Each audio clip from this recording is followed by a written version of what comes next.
인도의 무인 달 탐사선 찬드라얀 3호가 달 남극 착륙에 성공했습니다. 달에 착륙한 건 세계 네 번째지만 달 남극에 도달한 건 인류 최초의 기록인데요. 글로벌 우주 경쟁에 불이 붙었다는 평가가 나옵니다. 자세한 소식 이균호 세종대 항공우주공학과 교수와 함께 짚어보겠습니다. 어서 오십시오. 안녕하세요. 네, 인도가 달 남극에 첫 터치다운을 했습니다. 네. 세계 최초인데요. 네. 먼저 이것이 의미하는 바가 무엇인지요? 예, 우선 이제 우리가 흔히 아는 우주 강국, 미국, 소련, 러시아, 중국, 그다음에 일본, 유럽 등이 있는데 미국과 그 중국, 러시아를 이어서 이제 아시아에서 네 번째로 전 세계에서 네 번째로 이제 인도가 달 착륙선을 착륙시킨 것이 가장 큰 중요하겠고요. 네. 두 번째 가장 큰 의미는 이제 남극이라는 지역에 이제 최초로 탐사선을 착륙시킨 것입니다. 네, 더 놀라운 것이 인도의 달 남극 착륙 미션이 이번이 두 번째였다는 건데 많은 분들이 성공 요인으로 인도의 꾸준함을 꼽기도 하더라고요. 네, 맞습니다. 이제 인도가 1960년대부터 우주 개발에 처음으로 이제 관련을 짓게 됐는데 그로부터 거의 60년이 지난 지금까지도 국가에서 주도적으로 이제 많은 투자를 끊임없이 해오고 있고요. 그다음에 이제 인력도 많이 양성을 하고 있고 그다음에 해외 기관들과의 이제 협력도 많이 하고 있고 그다음에 이제 가장 중요한 거는 이제 핵심이나 요솔 기술들을 해외에 의존하지 않고 그 인도 자체적으로 개발할 수 있는 능력을 갖춘 것이 가장 큰 요인이지 않았나 싶습니다. 네, 그리고 이번 인도 발사 성공에 많은 분들이 얘기를 하는 것이 가성비를 많이 얘기를 하더라고요. 인도가 1990년대 초까지만 해도 뭐 달구지 등을 이용해서 위성을 옮겼는데 이렇게 세계 네 번째 강국에 등극을 했다는 것, 또 어떤 원인이 있을까요? 예, 방금 말씀드렸다시피 이제 요소나 핵심 기술들을 이제 인도가 스스로 개발할 수 있도록 수십 년간 장기 투자를 해서 기술을 가졌습니다. 그러다 보니까는 그게 이제 밑바탕이 돼가지고 이제 성과가 나오기 시작하는 거고요. 지금 인도가 최근에 뭐 화성, 달 이런 탐사선을 성공시켰다고 해서 이게 바로 된 것이 아니라 그 이전에 많은 투자와 노력을 통해서 기본 기술을, 핵심 기술을 갖췄다는 것이 가장 중요한 의미가 되겠습니다. 그러다 보니까는 이 기술이 있다 보니까는 이제 자체적으로 이제 적은 예산으로도 짧은 기간 안에 성과를 올릴 수 있는 그러한 어떤 토대를 갖추지 않았나 생각합니다. 네, 그러니까요. 이 할리우드 영화 제작비보다 적게 썼다라고 하더라고요.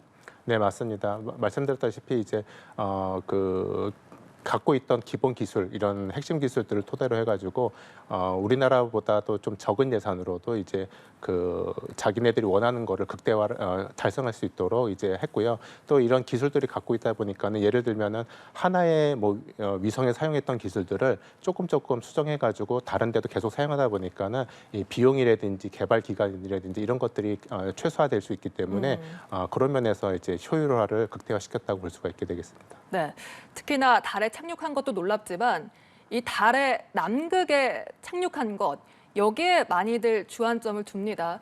뭐 우주 강국들도 아직까지 남극에는 가지를 못했어요. 달의 남극에. 왜 이렇게 여기에 좀 중요한 점을 두는 겁니까? 예, 우선 이제 달의 남극이라는 부분은 이제 햇빛이 안 비치다 보니까는 그 빛이 없고 그 다음에 이제 운석들이 충돌하다 보니까는 평평하지가 않고 울퉁불퉁하고 이제 착륙하기가 좀 어려운 것이 기술적인 좀 어려움이 있긴 했습니다.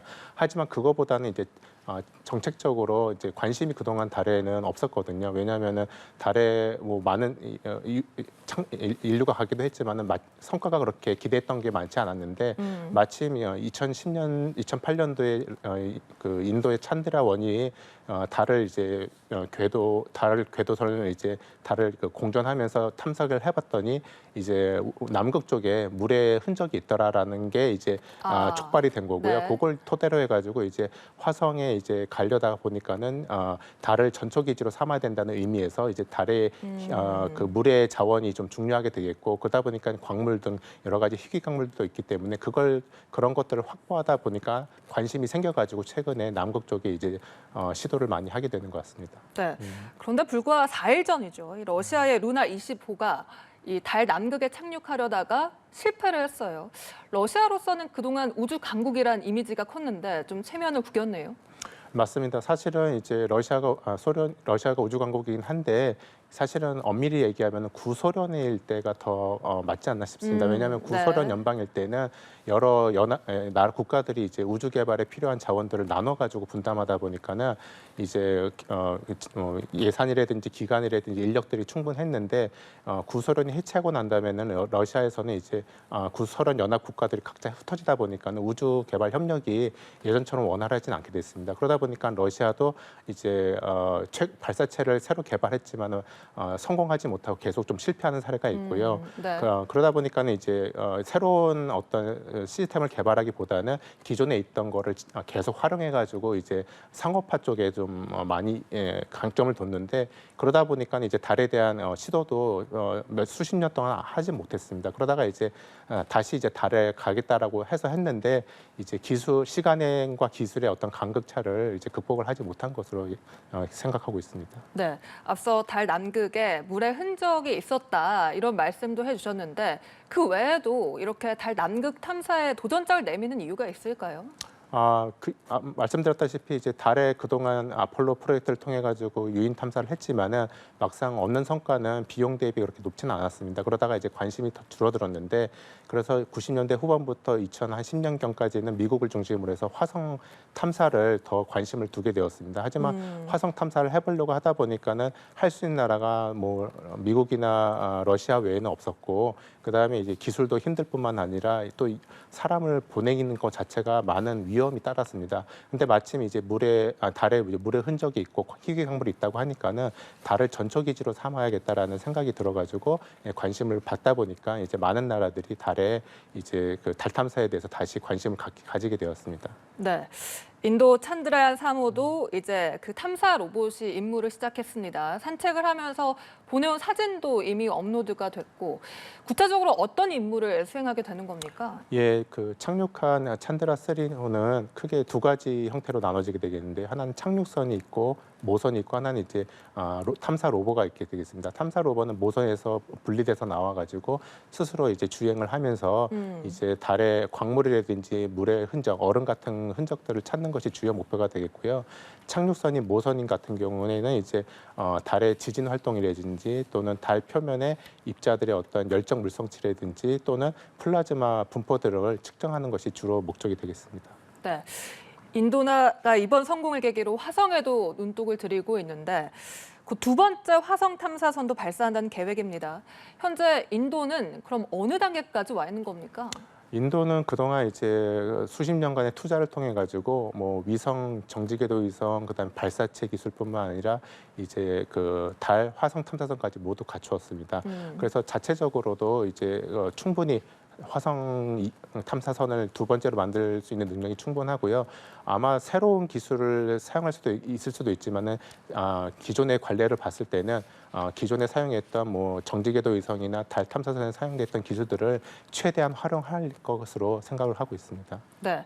그러면 네. 달과 화성 중에 굳이 우선순위를 따진다면 어디를 좀 우선으로 둬야 될까요? 예, 아까도 말씀드렸다시피 2010년 전까지는 이제 화성 탐사가 주요 목적이었는데 네. 이제 화성 탐사에 대한 어떤 기술적인 한계나 어려움이 큰 거를 알게 되겠고 그러다 보니까는 이제 아까도 말씀드렸다시피 달에 이제 물의 흔적이 있다라는 거를 확인했으니까 지금은 이제 또 달을 전초 기지로 삼아야 되기 때문에 그래야만 이제 달을 전초 기지로 해서 다른 더 먼 행성까지도 갈 수 있다라는 가능성이 있다 보니까는 달에는 현재 집중하는 좀 트렌드가 되겠습니다. 네, 이렇게 최근에 각국이 달 탐사에 집중을 하면서 한 외신은 달이 태양계에서 가장 핫한 부동산이 됐다 이렇게 비유를 하기도 했더라고요. 그렇다면 세계 각국의 달 탐사 계획은 어떻게 되는 겁니까? 예, 맞습니다. 일단 달의 자원을 누가 선점하냐가 이제 그 자원을 활용할 수 있는 어떤 우선권을 가질 수 있다 보니까는 그런 이제 좀 관심이 많아지게 돼 있고요. 그래서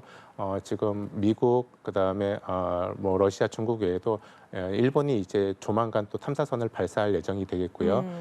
내년에는 또 중국이 이제 2개 정도를 달의 남극에 또 착륙선을 보낼 예정이고 25년에는 이제 미국이 사람을 다시 보내서 또 이제 그 남극에 보낼 예정이 되겠습니다. 그 외에도 유럽에서도 현재 달 착륙선을 지금 계획하고 있습니다. 네, 내일 발사 예정이었던 일본의 달 탐사기를 탑재한 로켓 발사는 하루 미뤄졌거든요. 이건 왜 미뤄진 겁니까? 지금 들리는 바에는 이제 기상 악화로 인해서 발사 자체가 미뤄진 것 같습니다. 뭐 네. 탐사선이나 발사체 자체 이상은 아니고요.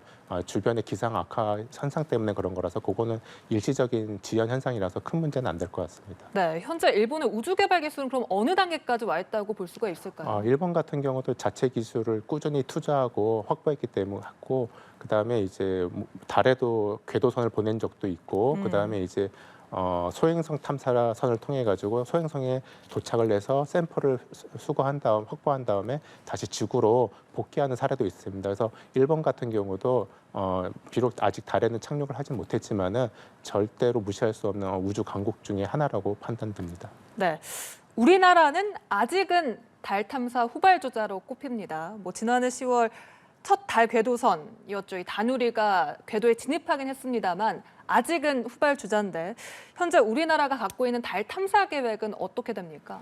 네, 지금 올해 3차 발사가 끝난 누리호를 대체해서 이제 차세대 발사체가 이제 개발이 될 거고, 그 차세대 발사체를 사용해서 2032년까지 이제 2대의 착륙선을 보내려고 계획이 있습니다. 그 중에 하나는 시험선이라서 착륙 기술들이나 관련 기술을 검증해 보는 게 목적이 되어 있고, 본격적으로 최종 착륙선은 2032년에 발사할 예정입니다. 네.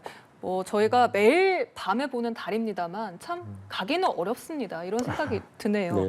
또 우리나라의 경우엔 착륙에 필요한 우주 추진 기관 기술을 확보하지 못했다라고 하는데 이 기술이 뭡니까? 네, 우주 추진 기관 기술 같은 경우는 제가 현재 연구하고 있는 분야이긴 한데, 네. 이제 위성이나 달 탐사선 또는 발사체 같은 것들을 어느 한 위치에서 다른 위치로 이동시키기 위해서 필요한 추진력을 제공해주는 기관이 되겠습니다. 이 추진력을 제공해주는 원리에는 화학 에너지를 사용하는 경우, 전기 에너지를 사용하는 경우 여러 가지가 있는데, 이제 일반적으로 위성이 크거나 또는 멀리 갈 경우에는 높은 추진력을 요구하게 됩니다. 그동안 우리나라에서는 이제 소형 위성이라든가 소형 탐사선 또는 지구 주변을 도는 위성 같은 경우에 대해서는 추진력이 높지 않아도 되기 때문에 거기에 대한 관련된 기술들은 대부분 국내에서 주도적으로 보유하고 있습니다. 하지만 정지궤도 위성이나 달 착륙선처럼 먼 거리를 가야 되는 무거운 탐사선의 경우에는 높은 추진력이 필요하게 되는데요. 그런 경우에는 좀 독성이 높은 액체 연료들을 사용해야 됩니다. 근데 이런 경우에서는 이제 이것들을 취급하기 위해서는 안전에 대한 설비라든지 인프라라든지 전문 인력이라든지 관련된 산업들이 좀 활성화가 됐었어야 되는데, 우리나라는 이런 요소 기술이나 핵심 기술들을 확보하기보다는 어떤 몇 년도까지 어떤 임무를 달성한다라는 그런 대전제를 두고 하다 보니까는 그거를 먼저 달성하는 게 목적이다 보니까는 이제 해외에서 기술을 좀 많이 의존하게 되는 경향이 있었고, 그게 반복되다 보니까는 이제 그 핵심이나 중요한 기술들을 확보하는 데 있어서 조금 시간도 모자랐고 예산도 모자랐고 충분히 소화할 수 있는 그런 좀 여유가 없었던 것 같습니다. 예. 네. 또 인도의 이런 발사 성공 뒤에는 많은 실패를 용인하는 그런 문화도 좀 꼽더라고요. 우리나라에도 그런 문화가 필요해 보여요. 맞습니다. 이번 찬드라 3호가 성공한 것도 그 전에 2호가 거의 동일했는데 이제 추락을 해서 실패를 했거든요. 근데 그거에 대해서 문책을 하거나 이런 것보다는 그 원인을 다 찾아가지고 어떤 걸 개선하면 되는지 찾은 다음에 그걸 개선을 해가지고 이번에 3호에 반영해서 성공을 한 거거든요. 그래서 우주 개발 같은 경우는 이제 성공을 항상 자신할 수가 없기 때문에 그렇죠. 실패를 할 가능성이 높습니다. 근데 네. 실패를 했을 때 거기에 대해서 비난과 질책을 하기보다는 네. 이제 원인을 먼저 찾고 뭐가 잘못됐는지 그걸 개선한 다음에 그다음에 기술을 차근차근 계단 밟듯이 차근차근 확보한 다음에 도전하는 것이 좀 더 좋지 않을까 생각이 듭니다. 네, 예. 정말 화려한 성공 뒤에는 늘 수많은 실패가 있는 것 같습니다. 지금까지 이균호 세종대 항공우주공학과 교수와 이야기 나눠봤습니다. 오늘 말씀 고맙습니다. 감사합니다.